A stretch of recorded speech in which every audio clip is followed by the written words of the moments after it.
ನಮಸ್ತೆ ವೀಕ್ಷಕರೇ, ಎಲ್ಲರೂ ಕೂಡ ಹೇಗಿದ್ದೀರಾ? ಎಲ್ಲರೂ ತುಂಬ ಚೆನ್ನಾಗಿದ್ದೀರಾ ಅಂತ ಭಾವಿಸ್ತಾ ಇವತ್ತಿನ ವಿಡಿಯೋದಲ್ಲಿ ನಾನು ಹೀರೆಕಾಯಿ ಚಟ್ನಿಯನ್ನು ನಾನು ಯಾವ ರೀತಿಯಾಗಿ ಮಾಡ್ತೇನೆ ಅಂತ ನಿಮ್ಮ ಜೊತೆ ಶೇರ್ ಮಾಡ್ಕೊಳ್ತಾ ಇದ್ದೇನೆ. ಹಾಗೆ ಈ ವಿಡಿಯೋ ನಿಮಗೆ ಇಷ್ಟವಾದರೆ ನನ್ನ ಪೇಜನ್ನು ಫಾಲೋ ಮಾಡಿ ಮತ್ತು ಒಂದು ಲೈಕ್ ಮಾಡಿ ಆಯಿತಾ. ಹೀರೆಕಾಯಿ ಚಟ್ನಿಗೆ ನಾನು ಅರ್ಧ ಹೀರೆಕಾಯಿ ತಗೊಂಡಿದ್ದೇನೆ, ಎಷ್ಟು ಸಾಕು.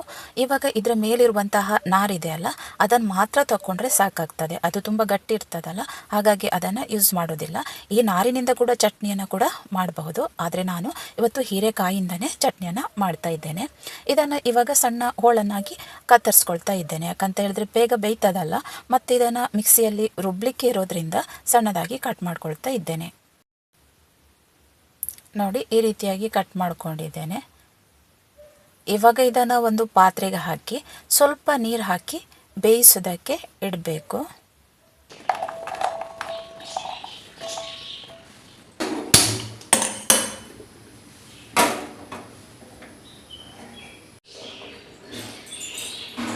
ಇವಾಗ ಸ್ವಲ್ಪ ಬೆಂದಿದೆ. ಈಗ ನಾವು ರುಚಿಗೆ ಬೇಕಾದಷ್ಟು ಉಪ್ಪನ್ನು ಸೇರಿಸ್ಕೊಳ್ಬೇಕು ಮತ್ತು ಇದನ್ನು ಚೆನ್ನಾಗಿ ಬೇಯಲಿಕ್ಕೆ ಬಿಡುವ. ಅಷ್ಟರಲ್ಲಿ ಮಸಾಲೆಯನ್ನು ರೆಡಿ ಮಾಡಿಕೊಳ್ಳುವ. ಇದರಲ್ಲಿ 6 ಬ್ಯಾಡಗಿ ಮೆಣಸು, ಹಾಗೆ 1 ಸ್ಪೂನ್ ಆಗುವಷ್ಟು ಉದ್ದಿನಬೇಳೆ ಮತ್ತು 1 ಸ್ಪೂನ್ ಆಗುವಷ್ಟು ಜೀರಿಗೆ, 2 ಸ್ಪೂನ್ ಆಗುವಷ್ಟು ಕೊತ್ತಂಬರಿ ಕಾಳು ಇಷ್ಟನ್ನು ತಗೊಂಡಿದ್ದೇನೆ. ಇದಿಷ್ಟನ್ನು ಕೂಡ ನಾವು ಚೆನ್ನಾಗಿ ಸ್ವಲ್ಪ ಎಣ್ಣೆಯಲ್ಲಿ ಫ್ರೈ ಮಾಡಿಕೊಳ್ಬೇಕು.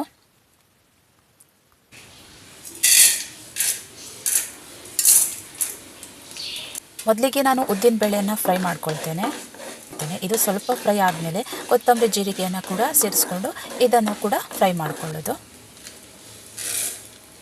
ಇದು ಸ್ವಲ್ಪ ಚೆನ್ನಾಗಿ ಫ್ರೈ ಆಗಲಿ, ಎಷ್ಟು ಸಾಕು. ನಂತರ ಮೆಣಸನ್ನು ಕೂಡ ಹಾಕಿ ಫ್ರೈ ಮಾಡಿಕೊಳ್ಳುವ.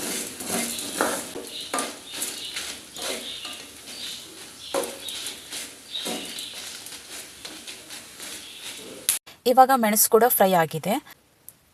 ನಂತರ ಒಂದು 1/4 ಕಪ್ ಆಗುವಷ್ಟು ತೆಂಗಿನ ತುರಿ ಮತ್ತು ಒಂದು ಸ್ವಲ್ಪ ಹುಣಸೆ ಹುಳಿಯನ್ನು ಕೂಡ ಸೇರಿಸ್ಕೊಂಡು ಇದನ್ನು ಕೂಡ ಸ್ವಲ್ಪ ಫ್ರೈ ಮಾಡ್ಕೊಳ್ಬೇಕು. ಈ ಚಟ್ನಿಗೆ ನಾವು ಸ್ವಲ್ಪ ಕಾಯನ್ನು ಫ್ರೈ ಮಾಡೋದ್ರಿಂದ ಅದರ ಒಂದು ಘಮ ಏನಿದೆ ನೋಡಿ ತುಂಬ ಚೆನ್ನಾಗಿ ಬರ್ತದೆ.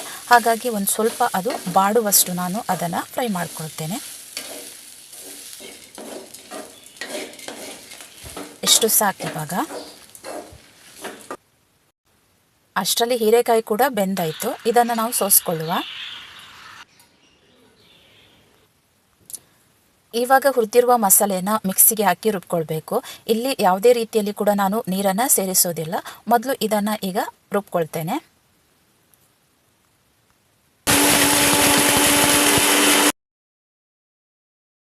ಇವಾಗ ನೋಡಿ ರುಬ್ಬಿ ಆಗಿದೆ. ತುಂಬ ನುಣ್ಣಗೆ ಕೂಡ ಬೇಡ, ತುಂಬ ತರಿ ಕೂಡ ಬೇಡ ಆಯಿತಾ. ನೆಕ್ಸ್ಟ್ ಇದಕ್ಕೆ ನಾವು ಬೇಯಿಸಿರುವಂಥ ಹೀರೆಕಾಯಿಯನ್ನು ಕೂಡ ಸೇರಿಸ್ಕೊಂಡು ರುಬ್ಕೊಳ್ಬೇಕು.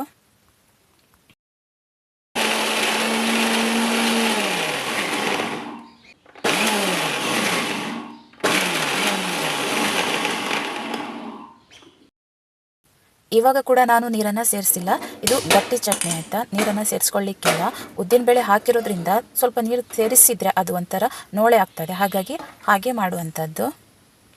ನಂತರ ಇದಕ್ಕೆ ಒಂದು ಒಳ್ಳೆಯ ಒಗ್ಗರಣೆನ ಕೊಡುವ.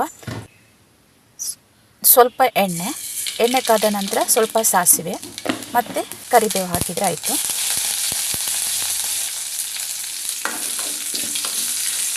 ನಂತರ ರುಬ್ಕೊಂಡಿರುವಂಥ ಚಟ್ನಿಯನ್ನು ಇದಕ್ಕೆ ಹಾಕ್ಕೊಳ್ಳುವ. ನಾನು ಇಲ್ಲಿ ಸ್ವಲ್ಪ ಉಪ್ಪನ್ನು ಹಾಕ್ಕೊಳ್ತೇನೆ, ಸ್ವಲ್ಪ ಉಪ್ಪು ಕಡಿಮೆ ಇದೆ. ನೀವು ರುಬ್ಕೊಳ್ಳುವಾಗಲೇ ಉಪ್ಪು ಹಾಕ್ಕೊಳ್ಳಿ, ಮತ್ತು ಇಲ್ಲಿ ಮಿಕ್ಸ್ ಮಾಡಲಿಕ್ಕೆ ಸ್ವಲ್ಪ ಕಷ್ಟ ಆಗ್ತದೆ. ಹಾಗಾಗಿ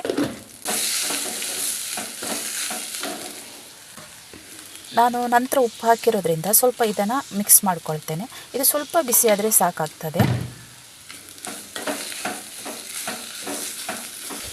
ನಾನು ಇಲ್ಲಿ ನೀರನ್ನು ಯೂಸ್ ಮಾಡಲಿಲ್ಲ, ಹಾಗೆ ಸ್ವಲ್ಪ ಎಣ್ಣೆಯನ್ನು ಜಾಸ್ತಿಯಾಗಿ ಯೂಸ್ ಮಾಡ್ತೇನೆ. ಗಂಜಿಯ ಜೊತೆಗಂತೂ ಈ ಚಟ್ನಿ ತುಂಬ ಚೆನ್ನಾಗಿರುತ್ತೆ. ನೀವು ಕೂಡ ಈ ಒಂದು ಹೀರೆಕಾಯಿ ಚಟ್ನಿಯನ್ನು ಮಾಡಿರ್ತೀರ, ಆದರೆ ಇನ್ನೊಮ್ಮೆ ಮಾಡಿ ಯಾವ ರೀತಿಯಾಗಿ ಬಂದಿದೆ ಅಂತ ನನಗೆ ಕೂಡ ಕಮೆಂಟ್ ಮಾಡಿ ಆಯಿತಾ. ಹಾಗೆ ವಿಡಿಯೋ ನೋಡಿರೋದಕ್ಕೆ ತುಂಬ ಧನ್ಯವಾದ. ಇನ್ನೊಂದು ವಿಡಿಯೋದಲ್ಲಿ ಮತ್ತೆ ಸಿಗುವ. ಬಾಯ್.